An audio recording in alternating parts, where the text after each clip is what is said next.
Hola, mi nombre es Gabriela, les muestro mi cuadro sonoro. Está representada la bandera, lo denominé Los sonidos de mi patria. Está pintado de celeste y blanco.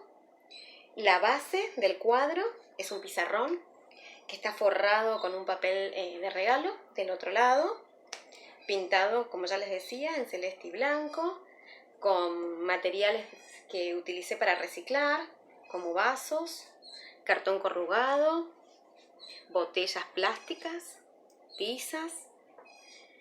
Esto es una esponjita, cajita de escarbadientes, cajita de Poxipol y una lija. Y ahora vamos a pasar a demostrar, este es mi percutor, como lo pueden ver, lo puedo utilizar de los dos lados, entonces va a haber una gran diferencia de sonidos. Les paso a mostrar.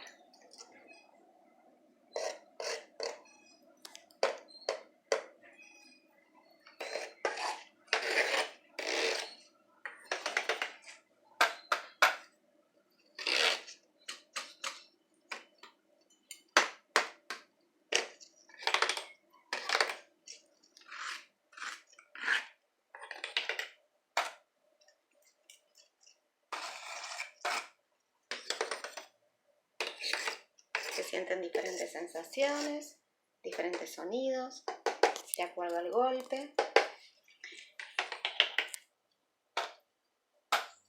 Cada uno de ellos representa un sonido de mi patria. Así denominé a mi cuadro sonoro. Espero que les guste. Chau, chau.